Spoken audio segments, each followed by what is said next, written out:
Oh boy, Life is Strange. The moment I started playing the game, I knew I was going to make a video on it. There were a lot of things that stuck out as immediately interesting, but I wasn't sure how it would all come together. The art style varied between stunning and pretty average.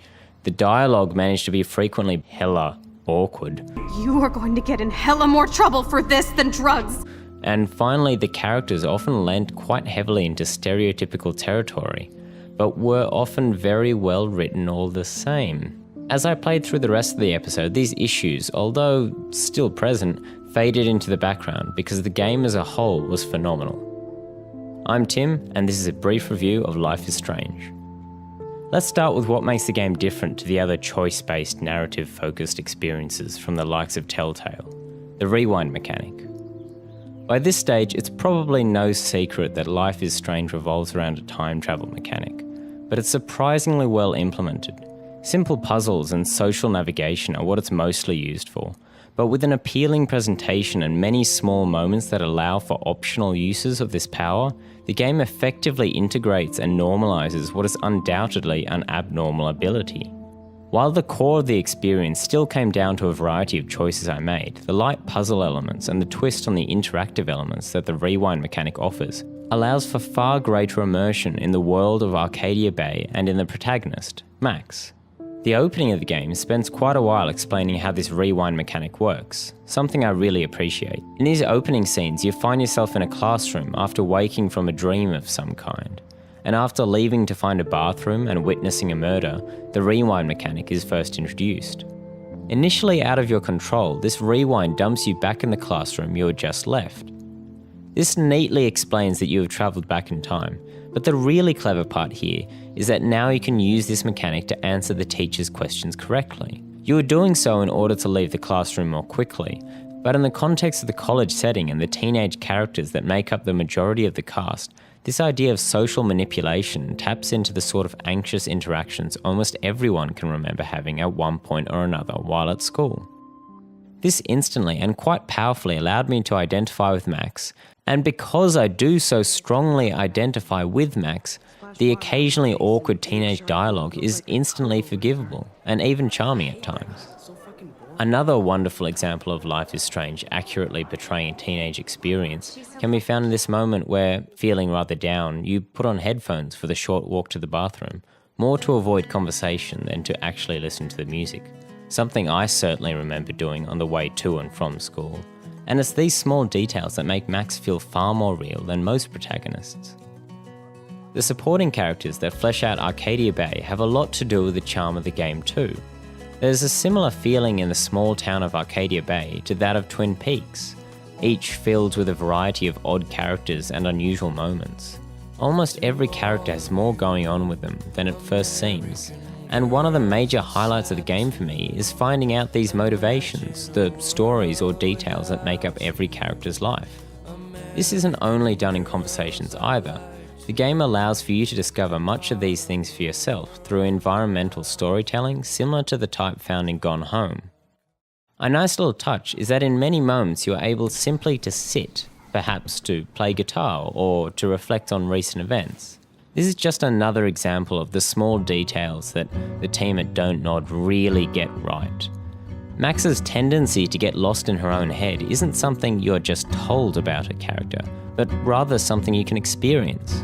And that's something that crops up really often. You play through things that a lesser game might have only shown you, which leads to some wonderfully affecting moments that any other medium couldn't have portrayed as powerfully.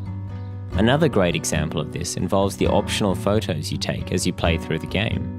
Max is studying photography, and you are allowed to decide how seriously you want to take this hobby throughout the whole game, rather than through a simple dialogue choice. Aesthetically, the game is rather interesting. It goes for a painterly style, which sometimes looks a little muddy and awkward, but at other times looks absolutely incredible. Overall, I really like it, and on occasion, it's absolutely beautiful. The UI is part of this same aesthetic.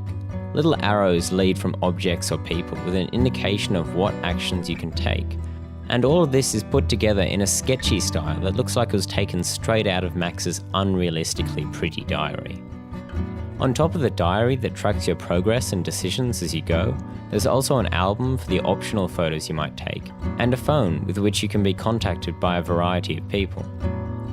All three of these things help to build the world of Life is Strange, without ever breaking the mood or flow of the game, which strikes me as pretty hard to do.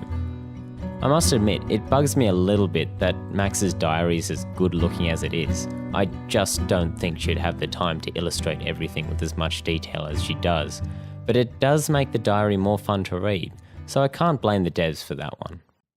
Finally, matching this aesthetic, there's the soundtrack, which can only really be described as indie, but that's not a criticism. I'm fucking insane in the brain. Let's dance. Shake that bony white ass.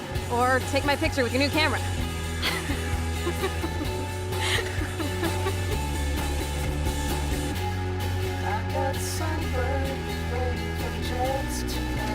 It fits perfectly with the mood of the game, and is used in some rather clever ways at different points in the narrative, such as the scene I discussed earlier as Max heads to the bathroom. Again, I feel the need to stress this game isn't perfect. I absolutely love it and forgive every one of its imperfections, but that doesn't mean you should go in expecting the second coming of video game Christ.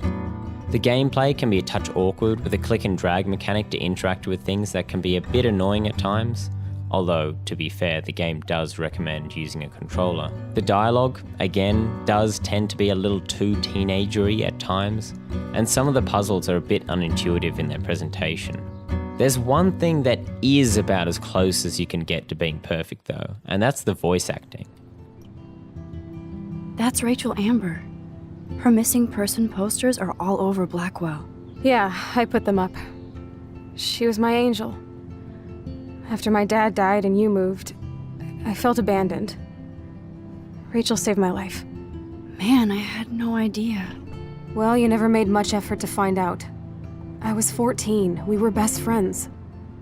Every character, whether delivering awkward or emotional lines, in big and small moments, is voiced so well that regardless of occasionally oddly placed loading screens or small animation issues, you aren't ever pulled out of the story.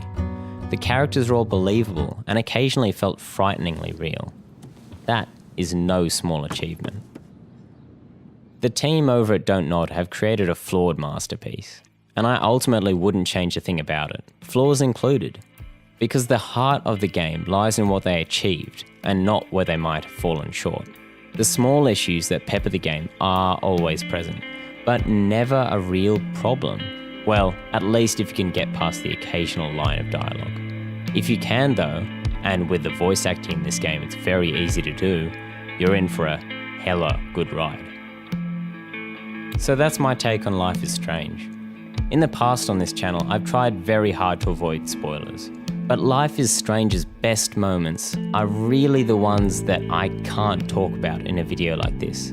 So there's a video coming up that's going to look at those and a few other choices in other video games. But I wanted to get this review out before that, so you guys would have a chance to at least check out Life is Strange if you haven't already.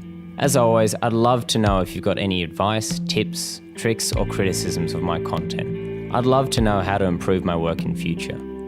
Cheers, have a good one.